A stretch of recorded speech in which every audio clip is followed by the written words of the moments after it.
사랑과 은혜가 풍성하신 하나님 아버지, 죄 가운데 저희를 구원하시고 또 몸된 교회 가운데서 교제하며 귀한 복음 전할 수 있도록 도와주신 감사드립니다. 특별히 학예 수양회로 또 전도 집회와 추계 수양회로 함께 해주시고 또 많은 분들이 참여하고 구원받게 해주심을 너무나 감사드립니다. 이 마지막 때에 우리 정읍교회를 통해서 더 많은 하나님의 역사가 나타날 수 있도록 도와주시고 참으로 우리가 복음을 전함으로 더욱 이 시대가 더욱 연장되고 더욱 힘있게 복음이 전해질 수 있도록 기회를 허락하여 주시옵소서. 또 일에 힘쓰는 우리 임원들 함께 해주시고 돌보아 주시고 또 능력을 베풀어 주셔서 주의 일을 잘 감당해 나갈 수 있도록 도와주시옵소서. 오늘 교제 시종 주님께 맡기며 예수님 이름으로 기도드렸습니다. 아멘. 고린도전서 3장을 보시겠습니다. 3장 9절부터 15절까지 제가 천천히 읽어드리겠습니다. 고린도전서 3장 10절부터 15절까지 천천히 읽어드리겠습니다. 신약성경 266페이지입니다. 우리는 하나님의 동역자들이요 너희는 하나님의 밭이요 하나님의 집이니라. 내게 주신 하나님의 은혜를 따라 내가 지혜로운 건축자와 같이 터를 닦아둠에 다른 이가 그 위에 세우나 그러나 각각 어떻게 그 위에 세우기를 조심할지니라. 이 닦아둔 것 외에 능히 다른 터를 닦아둘 자가 없으니 이 터는 곧 예수 그리스도라.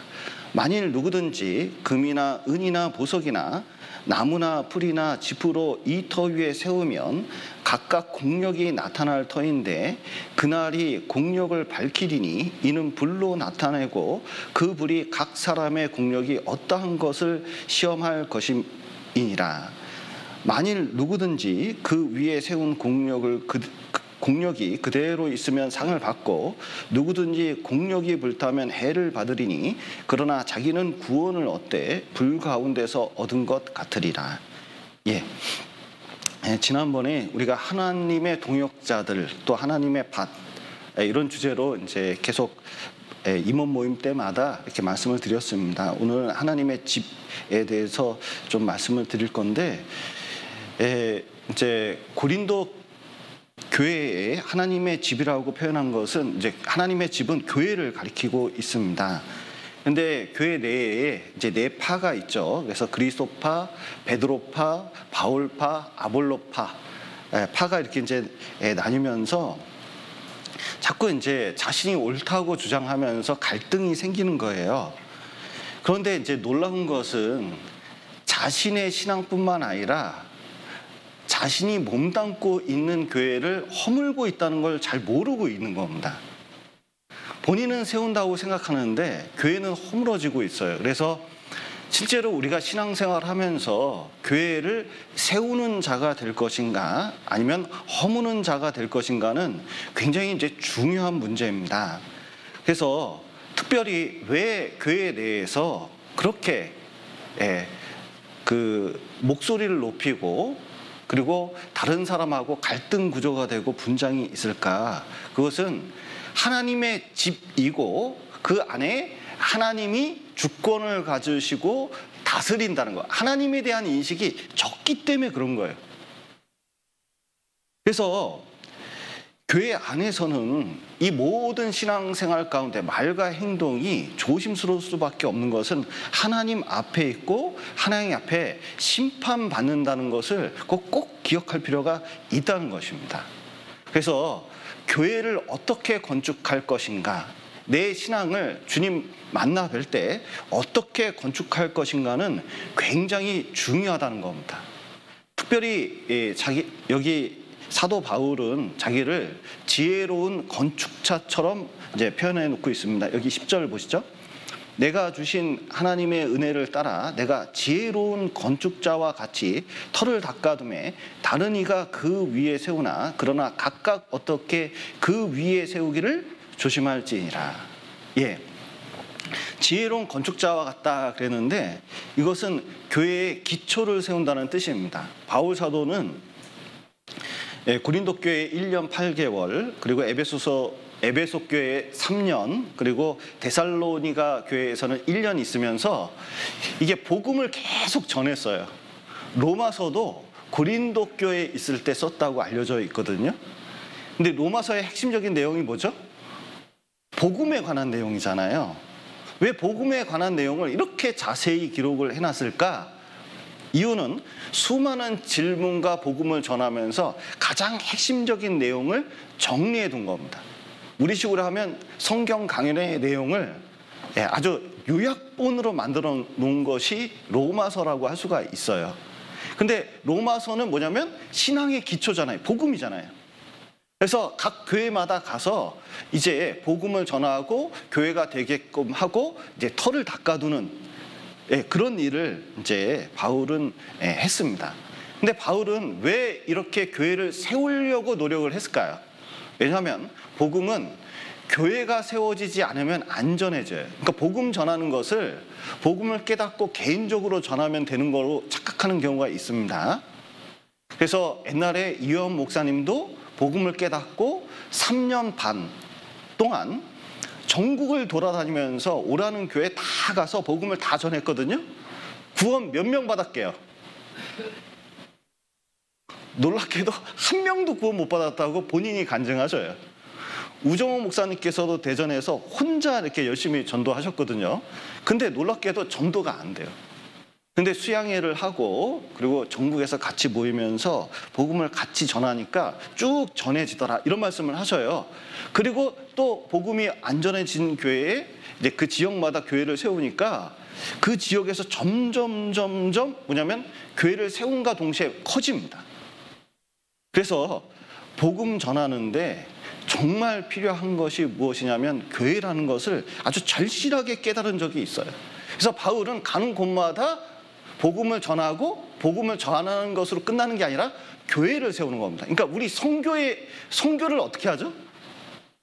다른 교회 같은 경우에는 선교사가요 쫙 가서요 돈을 줍니다. 쫙 뿌려요. 그러면 사람이 구름대 같이 몰려와요. 그래서 그 교회에서 한번 부흥에 확 한 다음에 가버려요. 그러면 그 돈 가지고 쓰는데 사람은 나올까요, 안 나올까요? 구원의 역사가 아니에요. 그러니까 이것은 그냥 사람 모으고 보이는 정도로 하니까 한국 교회가 이렇게 많은데 영향력은 적은 거예요. 선교를 한다고 하는데 영향력은 적습니다. 근데 우리는 선교를 어떻게 해요? 복음을 전하고 사람을 모으고 교회를 세우고 전도인이 가는 데까지가 선교의 가장 큰 과정이에요. 그리고 그 교회가 점점 커져야 됩니다. 왜냐하면 그 교회를 통해서 주님이 역사하고 복음이 전해지기 때문에 그런 거예요. 그래서 실제로는 교회의 가장 중요한 일 중에 하나가 교회를 세우는 일입니다. 교회를 세워야 그 지역에 복음이 전해지기 때문에 그래요. 그런데 이 교회의 기초가 무엇인지 정확하게 알 필요가 있는데 여기 한번 보시면 고린도전서 3장 10절부터 다시 읽겠습니다. 내게 주신 하나님의 은혜를 따라 내가 지혜로운 건축자와 같이 터를 닦아둠에 다른 이가 그 위에 세우나 그러나 각각 어떻게 그 위에 세우기를 조심할지니라. 이 닦아둔 것 외에 능히 다른 터를 닦아둘 자가 없으니 이 터는 곧 뭐라고요? 예수 그리스도라. 그 성경 처음부터 끝까지 다 자세히 살펴보면 예수님의 그림자가 많습니다. 그러니까 성경 전체가 예수님을 설명하려고 그러고 예수님을 통해서 무엇을 전하려고, 복음을 전하려고 한다는 걸 알 수가 있습니다. 그 말씀의 기초도 뭐냐면 예수님이에요. 예수님 안 들어간 설교는 이게 안고 없는 찐빵과 같은 느낌이 들 때가 많아요. 여러분, 설교도 그렇고 말씀도 그렇고 우리 신앙의 기초는 다 예수 그리스도께 있거든요. 그런데 천주교는 이 교회의 기초를 뭘로 세우려고 그러죠? 전통에 둡니다. 본인들도 이렇게 상담을 해보거나 이렇게 얘기를 해보면 본인들도 자기들이 성경적이라고 얘기하지 않아요. 뭐라고 얘기하냐면 전통적이고 가장 오래됐다고 말하는 경우가 많이 있습니다. 그리고 자신의 기초를 어디다 두려고 그래요? 베드로. 이게 이제 내가 이 반석, 너는 베드로라. 내가 이 반석 위에 내 교회를 세우리니 음부의 권세가 이기지 못하리라, 이런 말씀을 하셨는데, 이 말씀 때문에 베드로가 교회의 기초인지 아는 경우가 종종 있어요. 이것은 좀 오해가 된 겁니다. 뭐냐면 장미 자매가 있습니다. 우리도 장미 자매가 있네요. 근데 그 장미 자매에게 장미를 보면서 장미야, 이 장미 참 아름답지 않니? 이렇게 얘기를 했습니다. 그럼 앞에 있는 장미는 뭐죠? 이해가 되셨죠? 장미를 보면서 장미 자매에게 장미야, 이거 참 이 장미 예쁘지 않니? 그럴 때 이 맨 처음에 장미는 뭐죠? 사람 이름이잖아요. 그리고 이 장미 예쁘지 않니 할 때 이 장미는 무슨 장미예요? 꽃. 역시. 그런데 여기서 베드로 얘기할 때 너는 베드로라 할 때 이 베드로는 사람 베드로를 말합니다. 이 반석 위에 할 때 이 반석은 뭘까요? 예수님 반석을 말하고 있는 거예요. 그러니까 사람들이 이것을 오해해서 마치 천주교가 베드로가 시작한 그 교회가 진짜다, 우리는 제일 오래됐다, 이렇게 주장하는데 베드로가 들으면 통탄할 일입니다. 아무 상관도 없어요. 그리고 단어 자체도 다른 단어를 쓰고 있습니다. 그리고 어떤 사람은 착한 일을 많이 하면 천국 갈 줄 아는 사람이 있어요. 그걸 아주 굳은 신념으로 믿고 있는 사람도 있습니다. 어떤 사람은 과학이 모든 문제를 해결할 것처럼 이해하는 사람도 있어요. 사상이 뭐냐면 이 과학이 머리에 아예 신념처럼 박혀 있는 사람도 있습니다. 유대인들은 뭘 기초로 신앙생활을 하고 있어요? 율법이죠. 그런데 이 모든 터는 다 예수님이 말씀하셨습니다. 모래 위에 지은 집과 똑같아요. 결국은 비가 나고 창수가 나면 다 무너질 터입니다. 비가 나고 창수가 난다는 것은 예수님 재림하시고 우리 신앙생활에 대해 심판하실 때 다 무너지는 신앙이에요. 집을 어떻게 지었든지 상관이 없어요. 이번에 포항에 집중호우가 내렸잖아요. 태풍이 불면서. 근데 뉴스 하나가 났더라고요. 풀빌라가 뭔지 아시나요? 왜 풀빌라일까? 난 전체가 빌라인가? 근데 왜 풀빌라라고 그러지? 근데 알고 보니까 거기 풀이 아니더만요. 집안에 이 풀장이 있더라고요. 야, 세상이 참 희한해졌어요. 그런데 그 풀빌라가 그렇게 비싸대요. 한 번 들어가서 자는데도 돈이 많이 들어간대요. 그런데 그걸 이 천가에다가 지었는데 폭풍우가 싹 지나가니까 물이 많이 올라가지고 그 풀빌라가 어떻게 됐어요? 침몰한 거 보셨어요? 내 그 사진을 보여드렸어야 되는데 완전히 침몰했어요.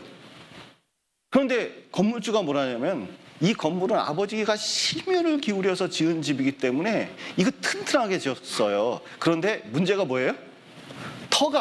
땅이 부실한 거예요. 땅이. 근데 보니까 건물은 하나도 안 망가졌는데 이 집 전체가 물에 빠진 것을 이제 보게 됐는데 터가 그만큼 중요합니다. 교회도 마찬가지입니다.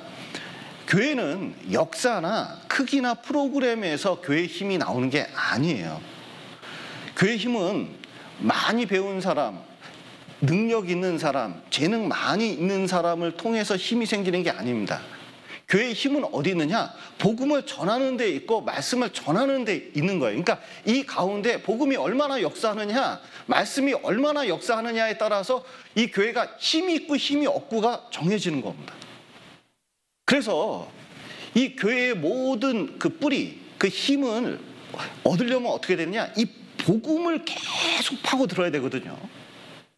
이 나무도 뿌리가 튼튼하냐 튼튼하지 않느냐에 따라서 이게 달라집니다. 여러분, 런던 템즈강의 재판소 뜰에 유명한 포도나무가 하나 있습니다. 근데 그 포도가 크고 맛있어요. 근데 어떻게 그렇게 오랫동안 포도나무가 열매를 맺는데 이렇게 싱싱하고 맛있을 수가 있을까? 그 포도는 진짜 비싸게 팔려요. 그래서 그 포도씨를 가져다가 심어가지고 이렇게 길러서 해보면 이 맛이 또 안 나는 거예요. 근데 연구한 끝에 세상에 이 포도 맛이 맛있는 이유가 발견됐는데 재판소 밑에 뿌리를 깊게 내려가지고 어디까지 뿌리를 연결되냐면 템즈강까지 연결이 되어 있습니다. 그럼 거기서 물과 영양분을 쭉쭉쭉 빨아 올려가지고요, 기가 막히게 포도가 맛있는 거예요. 여러분, 우린 평범한 것 같지만 내 마음 속에 이 복음의 뿌리를 깊이 내리고 또 구원을 확실히 받잖아요. 그럼 힘이 있습니다. 여러분, 여기 새로 구원받은 분 중에 어떤 분이 힘이 있습니까? 복음이 확실한 사람이 힘이 있잖아요. 그리고 복음이 확실할수록 뭐냐면, 이분은 기초가 튼튼하기 때문에 비바람이 불어도 분명히 이겨낼 거라는 확신이 있습니다.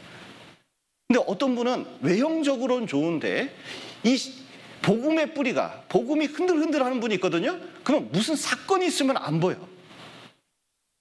진짜 어떤 사람이 이 신앙이 든든해지냐면 이 복음의 뿌리를 깊이 두는 사람이에요. 구원받은 사람을 종려나무에 비유를 합니다. 이 사막 가운데 가보면 나무가 안 자라는데 이상하게 큰 나무 한 그루가 있어요. 근데 기다라 있는데 위에 이렇게 가지가 퍼져 있는 나무가 있거든요. 그게 종려나무입니다. 근데 이 나무가 어떻게 사막 가운데 이렇게 클 수가 있을까? 물기가 조금만 있으면요, 어떡하냐면 씨가 심겨가지고 뿌리가 쭉 내려가는데 얼마까지 내려가면 100m가 내려간답니다. 100m까지 나가면 거기 습기가 있잖아요. 그걸 쭉쭉쭉쭉 빨아 올라가는 거예요. 쭉 올라가면 종려나무 열매가 있는데 그 열매가 얼마나 단지 몰라요. 그게 또 땅에 뚝 떨어지잖아요. 그럼 사막 기후에 이게 습기가 증발되고 아주 단맛만 나는데 그걸 석청이라고 부르는 경우도 많아요. 꿀벌들이 또 거기에 모여듭니다. 그래서 놀라운 것은 비바람이 불어도 이게 휘어지는 경우는 있어도 절대로 부러지는 경우가 없을 뿐더러 비바람이 세게 부는 경우에도 오히려 뿌리가 더 든든해지고 잘 지켜준다는 거예요. 여러분, 그 종려나무가 여호와의 집에 이렇게 뿌리를 내리는 모습이 시편 92편에 있는데 진짜 신앙에 흔들리지 않고 힘이 있으려면 어떻게 되느냐? 이 복음의 뿌리를 깊이 담가두는 거예요. 그러니까 우리가 코로나 때 학예 수양회나 축예 수양회를 못했었습니다. 근데 막상 이제 코로나가 이제 마스크 쓰고 하면 된다 이렇게 이제 얘기하고 학예 수양회도 하고 축예 수양회를 해봤습니다. 몸은 힘들어요. 뭔가 바빠요. 준비할 것도 많아요. 근데 분명히 그것을 통해서 복음이 역사하니까 전국교회가요 든든해 보여요. 그리고 뭔가 얻어가고 구원받는 역사가 나타나게 돼 있어요. 거기서 또 힘을 얻게 돼 있습니다. 우리의 힘은 다른 데 있는 게 아니에요. 복음이 전해지는 데 있는 거거든요. 이 고린도전서 10장을 한번 보시겠습니다.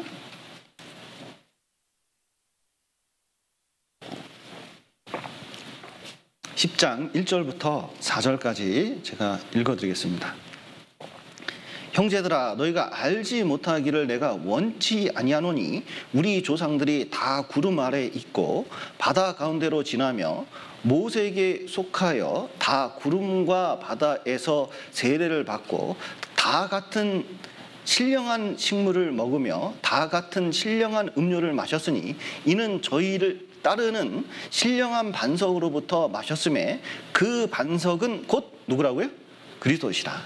자, 보십시오. 광야 생활하면서 다 한 공동체입니다. 교회를 상징하여 광야 교회잖아요. 그런데 뭘 먹었어요? 자, 음식으로 뭘 먹었습니까?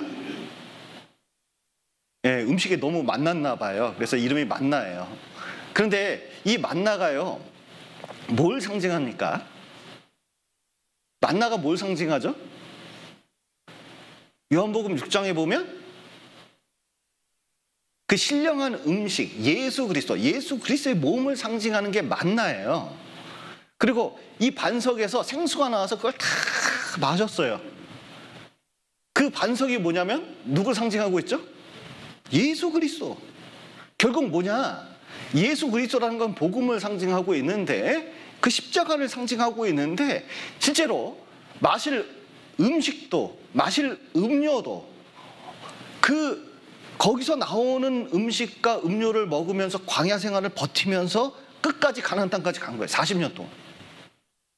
매인 그 음식, 매인 그 반석에 나는 물 이렇게 얘기할 수가 없습니다. 그거 가지고 광야를 버티는 거예요. 그래서 실제로 교회에서는요 끊임없이 복음을 전하고 그리고 끊임없이 복음을 말해야 되는 게 그것을 통해서 이상하게 마음이요 이게 무뎌지는 경우가 있거든요. 근데 복음을 들으면 들을수록 이게 확실해지고 이 영혼의 갈증이 해소가 되고 힘이 나게 돼 있다는 것을 알게 돼요. 그래서 복음이 전해져야 됩니다. 또 그렇기 때문에 교회에서는 어떻게 해야 되냐면 마태복음 7장을 보시죠.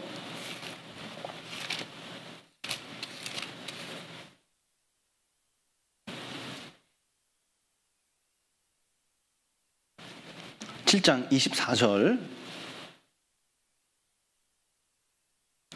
그러므로 누구든지 나의 이 말을 듣고 행하는 자는 그 반석을 반석 위에 지은 지혜로운 사람 같으리니 비가 내리고 창수가 나고 바람이 불어 그 집에 부딪히되 무너지지 아니하나니 이는 주초를 반석 위에 놓은 연고여 나의 이 말을 듣고 행치 아니하는 자는 그 집을 모래 위에 지은 어리석은 사람 같으리니 비가 내리고 창수가 나고 바람이 불어 그 집에 부딪힘에 무너져 그 무너짐이 심하리라.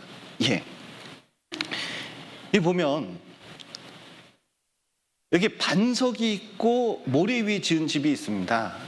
이제 실제로 이스라엘 가보면 이제 땅이 석회암으로 돼 있어요. 그 석회가 많이 있으니까 밭을 일굴 때도 석회가 있으니까 비가 안 오면 단단합니다. 그러니까 이게 아무리 삽질을 하고 곡괭이로 파도 이게 파질까요? 안 파질까요? 안 파져요. 근데 비가 조금만 내리잖아요? 그러면 이게 부슬부슬해져요. 그럼 탁 하면요 금방 파져요. 그러니까 이른 비를 내려야 농사가 가능해요. 이스라엘 땅은 참 희한한 땅입니다. 비만 오면 돼요. 그런데 이 석회암으로 많이 있다 보니까 딱 보면은 단단한 바위처럼 보이는 경우가 있습니다. 그 위에 집을 지어요. 쫙 짓습니다. 멋있게 지었어요. 그런데 비만 오면 어떻게 돼요? 석회암층은 금방 무너져서 이거 심각해져요. 절대로 거기다 하면 안 돼요. 우리나라에는 그런 경우가 거의 없죠. 그런데 진짜 단단한 바위에 있으면요 지금도 그 집이 오래 버티고 있습니다. 2000년 예수님 당시에 있던 유적이 지금까지도 있다는 거 아셔요? 헤롯 대왕이 그 산 바위 위에 지은 집은요 지금도 까딱 없어요. 지금도 가보면 세상에 그때 이런 집을 지었어?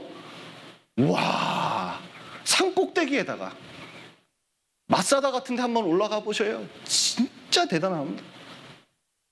그런데 자 보세요. 교회가 그렇게 든든해지려면 어떻게 되느냐? 24절에 보면 그러므로 누구든지 나의 이 말을 듣고 복음을 듣고 어떻게 해야 돼요? 행하는 자는 나의 이 말을 듣고 행한다는 건 뭐죠? 여기 먼저는 요한복음 6장을 보실까요?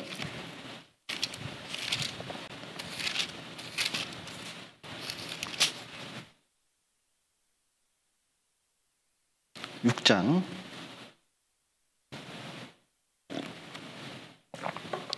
39절. 나를 보내신 이의 뜻을 행하려 함이니라. 자, 나를 보내신 이의 뜻은 내게 주신 자 중에 내가 하나도 잃어버리지 아니하고 마지막 날에 다시 살리는 이것이니라. 내 아버지의 뜻은 아들을 보고 믿는 자마다 영생을 얻는 이것이니 마지막 날에 내가 이를 다시 살리리라. 예, 이 말을 듣고 행한다는 것은 복음을 듣고 구원을 받는 거예요. 또 반석 위에 지은 집이라는 건 다른 의미로 해석할 수 있습니다. 뭐냐면 이 교회에서 복음이 있잖아요. 그걸 듣고 전한다는 거예요. 그러면 교회가 든든해집니다. 신앙도 든든해져요. 여러분, 우리가 때때로 성경 강연회도 하고 이제 그 학예 수양회, 축예 수양회를 하는데 반복적이다 보니까 어쩌면 늘상 하는 것이고, 그리고 이게 참 너무 많이 한다 싶을 때도 있어요. 근데 코로나 때 이렇게 지내보니까 진짜 실제 복음이 전해지지 않으면 여러분 신앙이 우수수수수수수 떨어집니다. 제가 이제 통계를 어떻게 하다가 우연히 보게 됐는데 서울에 있는 이제 다른 교회, 장로교회나 감리교회나 뭐 이런 교회가 있는데 성도 수가 40%가 평균 줄어들어요. 코로나 기간에. 그런데 우리 이제 전도인들하고 전도인 수련회 때 이렇게 같이 얘기를 해보면 코로나 때 줄었을까요? 오히려 늘었을까요? 늘었어요. 늘어서 이번 수양회 때 그 많은 사람이 침례를 받은 거예요. 그리고 음식을 안 먹으니까 재정이 더 든든해졌어요.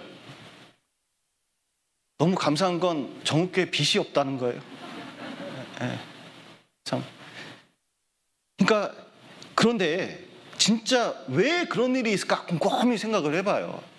다른 사람들은 그렇게 교회 열심히 다니고 뭐 한다는데 우수수 떨어지는데 왜 우리 교회는 그러지 않을까 생각을 해보면 정말 이 복음이 확실히 계속적으로 전해져서 이 마음에 다른 건 몰라도 뭐는 안 없어져요? 복음은 안 없어지는 거예요. 그 신앙은 안 없어지는 거예요. 그래서 우리가 복음을 한번 구원받더라도 반복적으로 듣게 하고 또 반복적으로 성경 강연하고 참여하는 것은 사실은 이게 다른 교회하고 틀려요. 다른 교회는 지속적으로 복음을 전하는 프로그램 자체가 없잖아요. 주일날 조금 하잖아요. 그러니까 복음을 깨달을까요? 못 깨달을까요? 듣기는 했는데 깨달을 수는 없어요. 자기 것이 된 사람이 그렇게 없어요. 성경을 읽어도 복음으로 해석하는 사람도 그렇게 적어요. 여러분, 우리 교회에서 힘이 나는 것은 어떻게 해서든 성경 강연을 하고 또 시마다 때마다 복음을 전하고 또 그 복음을 전하기 위해서 같이 행하는 그리고 실천하는 그 속에서 뭐가 있냐면 주님 오실 때까지 교회가 기초가 든든하기 때문에 아주 힘있게 살아갈 수 있게 되어 있습니다. 그래서 터가 중요해요. 터에서 힘을 받는다. 이걸 좀 명심할 필요가 있습니다. 그 다음에 이제 우리가 그 위에 건축을 해야 되는데 이제 터는 우리가 분명하잖아요. 복음을 전하고 실제로 복음이 우리 안에 있습니다. 그 다음은 중요한 게 그 위에서 신앙생활을 어떻게 하면서 이 건축해 나가야 돼요. 교회를 건축해 나가야 됩니다. 내가 맡은 부서 또 내가 맡은 구역을 건축해 나가는 게 필요하거든요. 그래서 어떤 자세로 건축하는 게 중요한지 이 고린도전서 3장 11절 이후에 있는데 그것은 시간이 됐으므로 그 다음번에 다음 달에 한번 교제해 보도록 하겠습니다.